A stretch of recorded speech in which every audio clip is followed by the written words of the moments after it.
Recent revenues have actually increased by 300% due to the recent bank failures, which have sparked a worldwide phenomenon in our industry.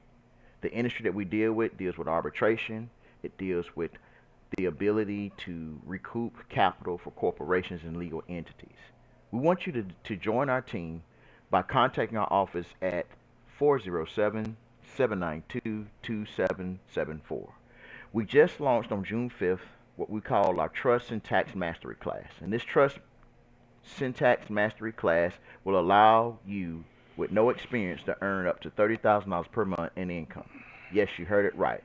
Earn up to $30,000 per month in income with no experience necessary. For more exclusive details, call our office today at area code 407 792 2774. Remember, these recent bank failures have increased our revenue by 300%, and we want to share the wealth with all of you. So join our team, contact our office today at 407 792 2774 to join and enroll into our Trust and Tax Mastery class, which actually started on June 5th. You can learn how to earn up to $30,000 per month in income with no experience necessary. Remember, if you listen long enough, you definitely will learn something.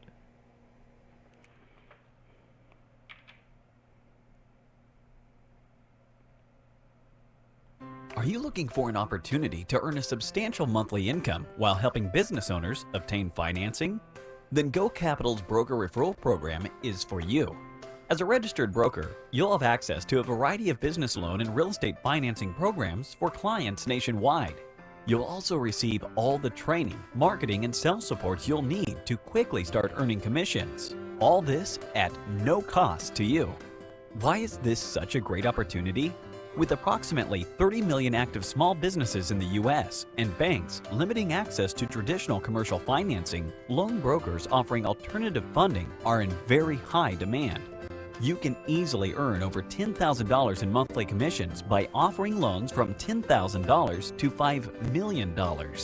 Go Capital services include revenue-based loans, equipment leasing, business lines of credit, unsecured term loans, commercial real estate mortgages, and more. With us, bad credit, tax issues, and high-risk industries are not a problem. Whether you're an accountant, banker, realtor, no business owners, or simply want to enter the lucrative field of alternative business lending, our broker referral program is designed for you to succeed. Join the Go Capital team and start earning today. Okay, family. A lot of individuals are trying to figure out exactly what is their next step in actual trust implementation. And our Trust Mastery class was a huge success. I'm just going to give you some highlights of what we kind of covered so you know you can kind of get in where you fit in. So without further ado, let me prep my screen and make it do what it do. But remember, all I'm offering is the truth, nothing more, nothing less. And if you listen long enough, you definitely will learn something. In the Trust Syntax Mastery class, we talked about the universal use of ChatGPT in its implementation.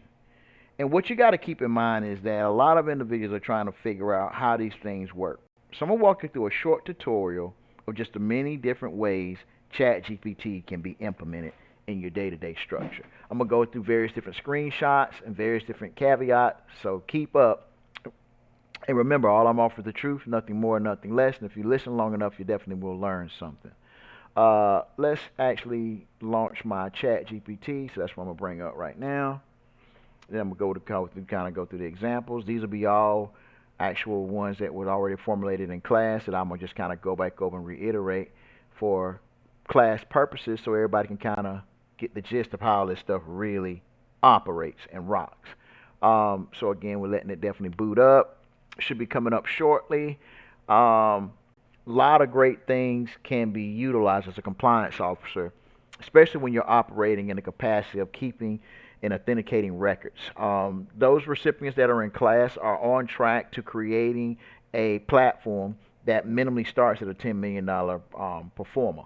But I'm going to kind of just, like I say, touch over the high spots, give you the good, the bad, and the ugly, if you will, and allow you to kind of really like simulate through this stuff, you know, in that capacity. remember, all I'm offering is the truth, nothing more, nothing less. And if you listen long enough, you definitely will learn something. Now, a lot of times when we break down different things in the aspect of syllabuses, sometimes it can get a little bit cumbersome.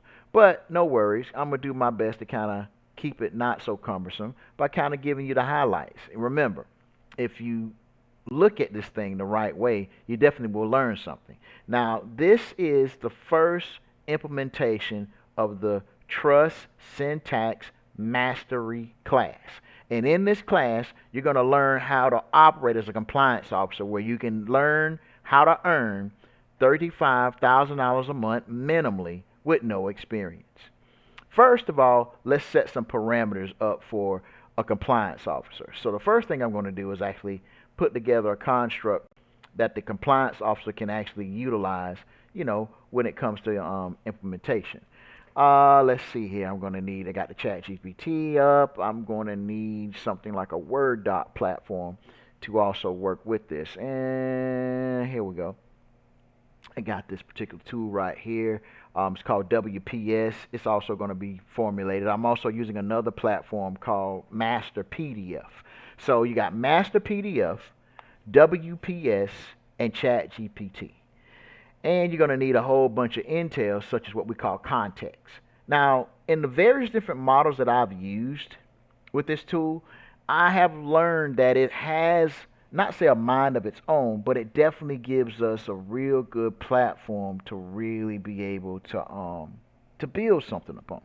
And what this has done for me in my research is it's given me kind of the best of both worlds scenarios. Because see, the biggest thing that consumes a lot of my time is listening to a lot of the chatter to be able to draw from it relevant information that I can implement in the world of commerce. So I have to do a lot of listening, a lot of research to draw out adequate documentation that's going to give us the things that's necessary. Now, what I'm going to give you in this Trust Syntax Mastery course is the highlights. Not going to go to every intricate detail. We've already done that. And remember, those that have already gone through the course, they have a plethora of information. Reach out to these individuals. They have their own platforms now. So remember, if you continue to study, you too can have your own Bank in the Box platform, and you can kind of literally attach yourself to these things. Now, this is going to be a continuation. The algorithm is actually taught about 30 different courses. What I'm simply doing now is going back to the algorithm and giving it a little bit of a tweak, if you will, in that regard. So let me get some context so we can kind of draw from it. Remember, we're talking about Trust Syntax Mastery. This is Empowering Trustees for Success, Model 1, dealing with the introduction to trust administration and compliance. And yeah, I made a typo here, and let me just correct that typo so that way everything will be everything. Get it? Remember, all I'm offering is the truth, nothing more, nothing less. And if you listen long enough, you definitely will learn something. So again, yeah, I'm human. I make mistakes. Sometimes I don't always get it right, but you know what? That's part of being human. So let's get into this thing, shall we? And again, I'm going to bring this up, and I have a whole plethora of information that I'm going to use in my explanation. But I kind of want to do the best of both world scenario. So what do I mean by that? I got a documentation that's kind of giving me the high points. It's my cheat sheet. And that's what I'm going to be using in this course to actually teach it from this perspective. Now, again, I'm giving you the framework, in my opinion, that every compliance officer looking to make $35,000 a month minimally can do right now. That means the information I'm going to give you right now as a compliance officer you can use right now. Now, I'm not going to go into all of the details of what it takes to be a compliance officer. If you are actually in this course, you already know that the civil law notary training has basically prepped you to become a knowledgeable compliance agent. It is already giving you that prerequisite. You kind of already know that. Get it? If you already know that, then I'm not really showing you anything new. I'm just giving you a new way of looking at things. But, for the new people, for the folks that are getting into this class for the first time, again, first wave of students have already gone through. on their way to definitely building their platforms, starting with a $10 million M3 asset.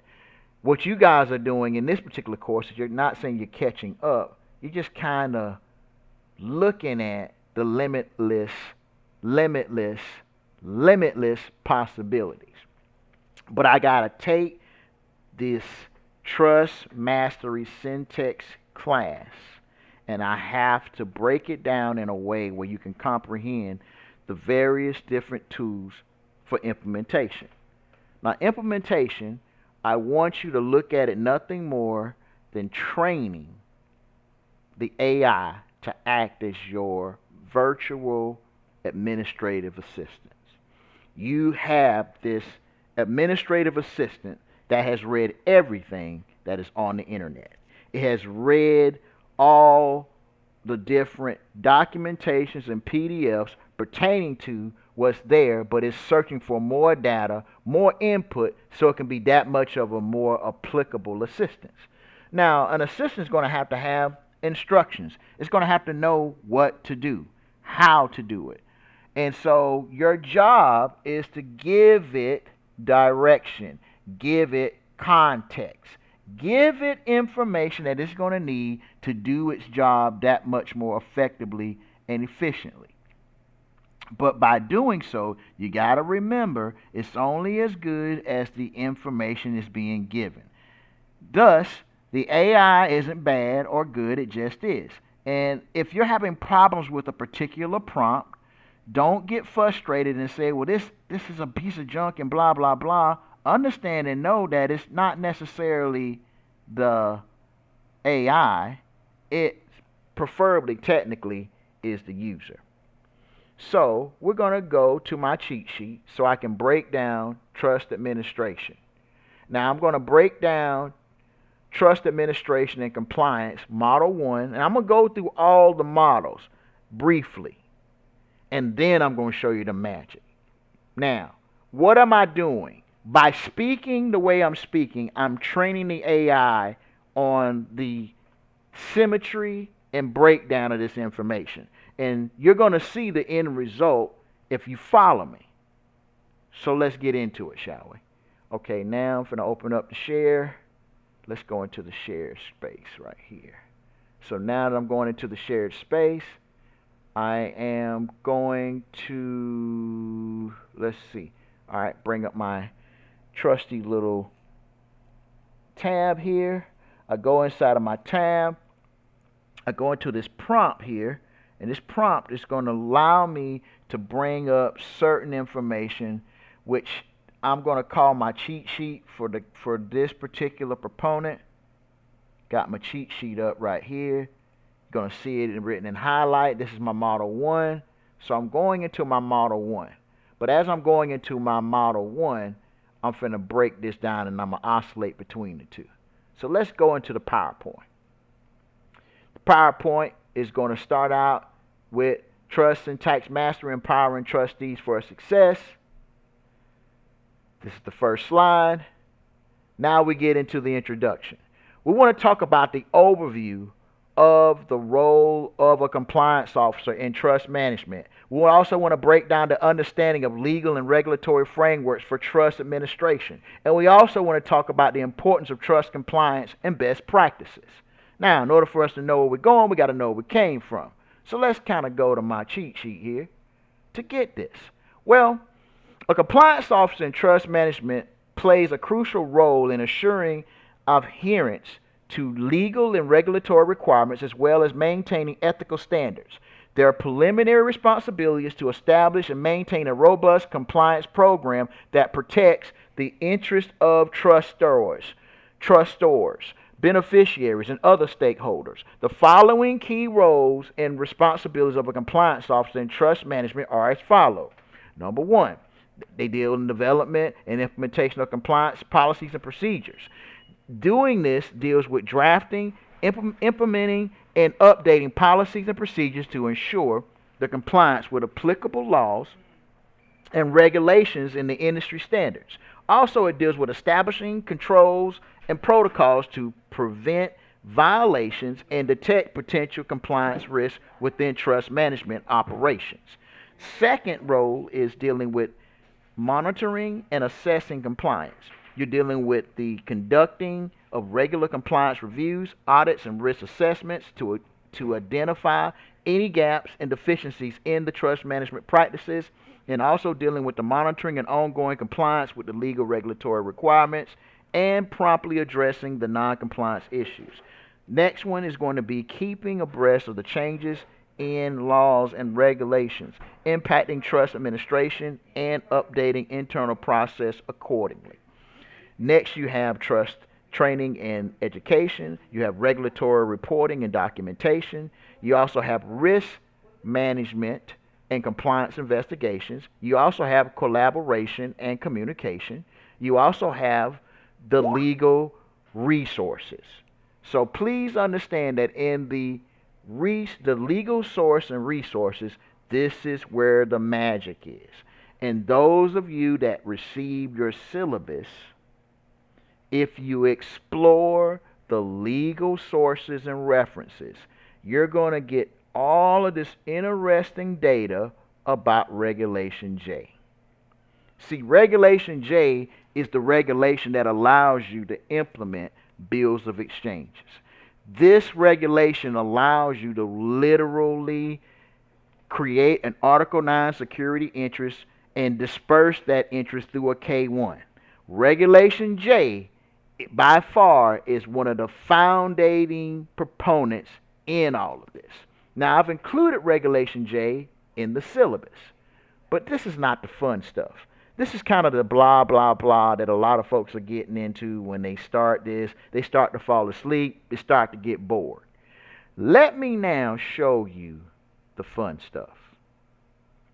Bear with me, because if you listen long enough, you'll learn something.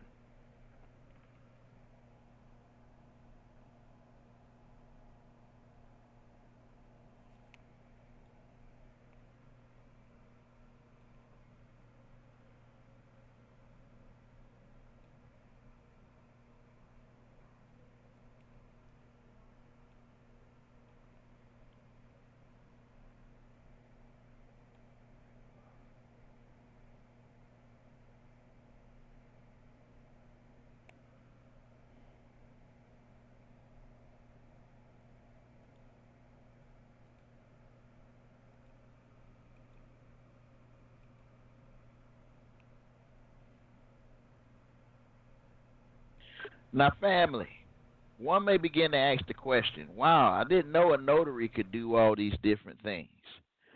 I'll give you a clue. The notaries are labeled as notary publics. It's like a misnomer, but I'm going to clear this up. Notaries make notarial protest that gives creed or credibility, authenticity to any document bearing any truth.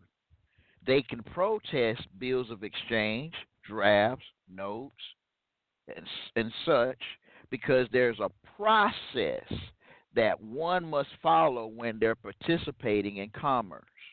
Moors, write on whatever piece of paper you're writing in terms of your notes. Moors must use a notary when doing anything in the public. Let me explain. The first Moorish science temple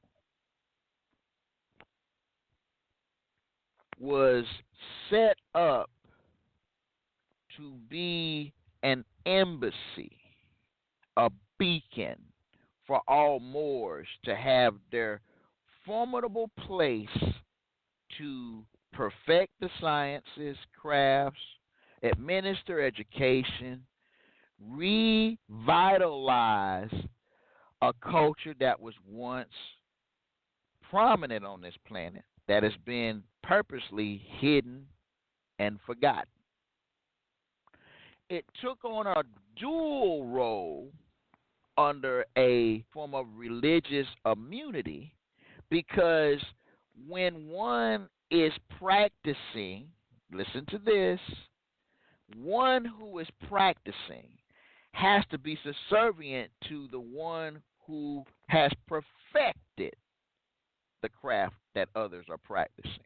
In other words, Moorish science created everything that's in existence, especially when it comes to commerce, especially if you're standing in the land that you call America, which is really the Amix or the Mexim. Now, problem is, a huge gap of that history was hidden from the descendants. So the descendants slipped into a slumber like state and took on other names and appellations because they were no longer connected to their culture. Because of that, what was created actually became a tool to imprison all those that no longer knew who they were, but wanted a benefit because they were subservient to some sort of institutional structure. So, when one has gone back to that original mind state of who they are, all of the immunities that they're seeking, they have, but they must deal with these entities in an equal playing field. Now, I'm not going to say I'm an IRS advocate. I'm going to just strictly keep it in the context of commercial activity, especially for my Moors who are trying to put two and two together. Okay. Every tax that is collected on the behalf of the creditors who also, under their articles of incorporation, must pay a tributary tax to your Moorish estate. This is why I warn Moors. You need to know everything about Uniform Commercial Code, UCCs, because you need to know how to recapture your lost estate. The entity that is known as the Internal Revenue Service is an accounting firm for the company that calls itself the United States of America. It is a private corporation that must collect taxes to pay the tributary tax that it was owed when it was incorporated. The problem is this private corporation went bankrupt. Not once, not twice, actually more than 5 or 6 times. Can't really count how many times they really went bankrupt in the aspect of one paradigm. I can say on a different paradigm, I can tell you exactly how many times they went bankrupt when you're looking at it from the right set of eyes. Because of that, commercially, those in the Patriot movement began to reveal information about how this private corporation came into existence. The private corporation came into existence because when the Constitution was written, it literally was written to protect the corporation from further approachment by the original creditor, because they're trying to get it right. Now we're going to back up. They have been paying your Moorish estate with gold, silvers, gold bullion, silver plates, all the worldly treasures that they actually have acquired through commercial trade. A portion of that tax must be paid in a tributary tax to your Moorish estate. But guess what? There are a lot of non-Moors who are using your appellations to stay in good graces with your Moorish empire, while denying to you what they're doing. So, let me explain even further, and this is where the notaries come in, of what you have to remember. These are going to be terms that I want you to write down. And everything I'm going to give you is going to be synonyms of what you know as public and private. Thing I'm going to give you is going to be an equal and opposite. You have synonyms that mean similar, and then I'm going to give you antonyms that means opposites. And every phrase that I give you is going to be there's going to be an equal and opposite anonym. Synonyms mean same, antonyms mean opposite. Okay? So the term, the word public, Public, the antonym for the public is private. Okay? You have the public, then you have the private. And one cannot exist without the other. To see one, you must know the other exists. To know one, you must know that the other exists. If you see one, you're seeing both of them. You just have to know that. Because the contracting that comes from these two phrases is 90% of your problem. Let's go further into this. The word public has other synonyms that refer to the status of public. Now, again, if you pay real close attention and you take you out what you call a piece of paper and you write on that piece of paper the word public and you draw a line under it, I want you to write these terms down. I want you to get them into your psyche. I want you to begin to unravel this spell of Leviathan that has all of us perplexed about how do I use my commercial activity or energy. How do I do? You got to know. You got to know. You got to know. And I'm going to show you the magic in this. I can tell this to you all day. If you take a pen and a piece of paper and write it down, you're actually doing something that's going to lock into your psyche because subliminally this will stick with you. And once you have read it from your own hand, once you have spoken it out loud into the universe, once you analyze this internally and externally, it's going to be very hard for these Luciferians to get you back on the plantation, especially those of you that have been studying your Moorish heritage. Okay? So, these phrases, every time you see, let me back up, not every time you see, every time the word public is used, these words need to come to mind first before you act. Okay, first word that's synonymous to the public is illusion. Yes. What do you mean? The public is real, isn't it? In commercial activity, illusion. It has the appearance, but it is an illusion. First phrase is illusion. Here's another phrase, debtor. Someone says public, you're supposed to know it's an illusion, and they're talking about debtors. That's the second synonym, debtor. The third is a compound word, limited liability. If they're talking about the public, those that are in the public have limited liability.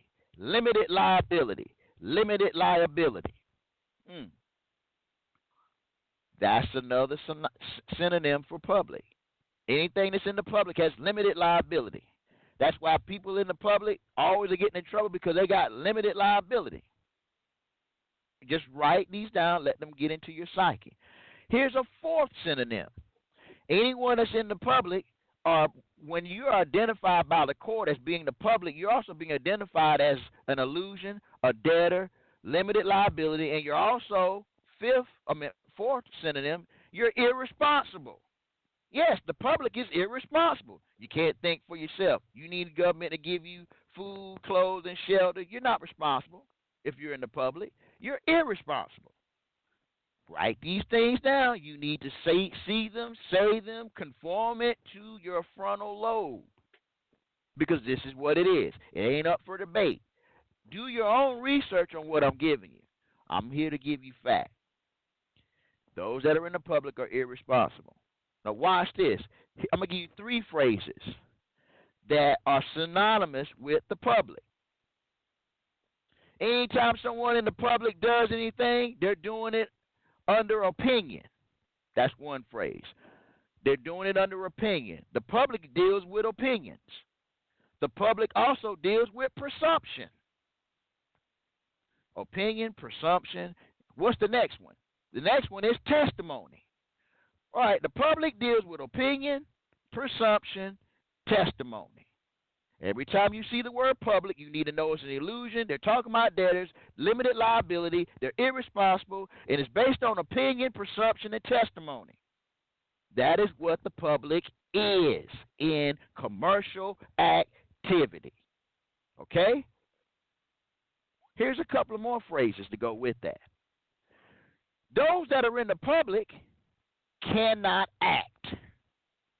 Why they can't act? Because it's based on opinion, presumption, testimony. They're irresponsible. They have limited liability. They're debtors, and they're an illusion. That's why they can't act.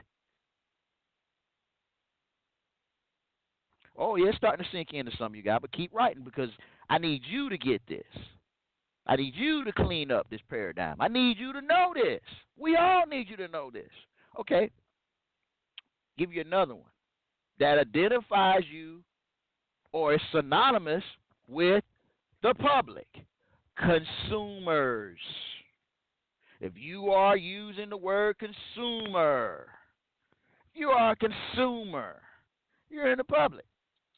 If you are unsure where you are, am I a consumer? Yeah, okay, well, I'm in the public. Okay? These are synonymous with the public. Here's another phrase, a series of words, if you understand. Those that are in the public, if a judge has to deal with in any capacity, the judge is then immune. So if they identify you as the public, then the judge automatically has immunity. Why? Because you're consumers, you cannot act, it's based on opinion, presumption, testimony, you're irresponsible, you have limited liability, you're a debtor, and you're an illusion. That's why the judge has to have immunity. Starting to make a little more sense to you now, isn't it? Got some more for you, those of you that need some cleaning up. Okay, here's a couple of other words that are synonymous with the public. Argument. If you are making an argument, best believe you've just been classified as the public. Now watch this. Because you're arguing also in the public, that means you are in dishonor. Damn. Right. These are synonymous with the public. Well, why? Now, what I want you to take witness of, been a little busy while that was playing. I want to show you something. I'm finna share with you my chat GPT. We're finna get to the fun part. And this all has to do everything with being a competent compliance officer who can earn over $35,000 a month. First, let's go to my chat. Okay, we're going to my chat, so bear with me while I bring up my chat GPT. Boom. This is my chat GPT. Hopefully you can see it. Hopefully you'll be able to really get the gist of what this thing can do. Now, what I had ChatGPT do from the information that you just read, I actually took that information and I had ChatGPT. Well, let's look at my prompts. This is, you are a compliance officer. Write me a step-by-step outline that defines the roles and responsibilities of a compliance officer in trust management. I copied and pasted all that information there with the legal sources that I was telling you about, with references. And this is what ChatGPT created. A step-by-step outline of roles and responsibilities of the compliance officer in trust management. gives us an introduction. It asks us to brief of importance, roles of importance of compliance officer and trust management. It emphasizes the need, developing, and this is for someone like me. I love data, but for some of you guys, it's a little too wordy for you. It's still a lot, and you're like, I see what you're talking about, Mr. Bay, but how do I make this work? I mean, what do I do? Now notice my next prompt. All of this data. What do I put in the prompt now? Teach me the step-by-step outline. What did it respond? Certainly. Here's a step-by-step guide on how to create the outline for, and it basically broke it down. Provide a brief overview of the role, It gave me steps 1. So actually, it gave me an outline, and then I asked it to teach me the step-by-step outline. And then it did by repartitioning the guideline into steps. Step 1, provide a brief overview of the role and importance of compliance officer in trust management. Emphasize the need for adherence. And again, this is getting better because now it took all of that comprehensive data and it put it into steps. Here's the magic. What is my next prompt? Because it broke it down into 9 steps. I said rewrite the steps by steps as if you were a legal professor, and the explanations are being given to legal students. Watch what it did. Here's a revised version of the step-by-step, written as if I was a legal professor providing explanations to legal students. Now, it started out with provide a brief. When it was talking to legal students, it says begin by explaining. See, it's getting a little bit more refined. Highlight the importance of complying, So we're getting warmer. Breaks it all down into my 9 steps. I asked ChatGPT, can you implement step 1? Wait a minute. You mean to tell me if it puts stuff in steps, I can ask it to exercise the step? I literally told the Chat GPT to implement step 1, which was begin by explaining the role and significance of compliance officer and trust management. I asked the Chat to execute the explanation. What did it do? It said certainly. Step 1, introduction. As legal students, it is important to understand the vital roles played by compliance officers in trust management and the significance of adhering to the legal and regulatory and ethical standards within this domain. Trust management involves the administration of trusts, which are legal arrangements where the trustee holds and manages assets on behalf of the beneficiaries. The role of a compliance officer in trust management is to ensure that the trust operation complies with all relevant laws, regulations, and ethical principles. You get the gist? Literally, if you can think of what you want this Chat AI to do, you can ask it to create, you can ask it to teach, and you can ask it to execute. This is the coup de grace for compliance officers, in my opinion, overnight. Taking this model, taking the data that you have in your manuals, and implementing a formidable structure for any type of funding that you can imagine. The reason why is because they've already laid out the blueprint. The question is, are you man and woman enough to step up to the challenge?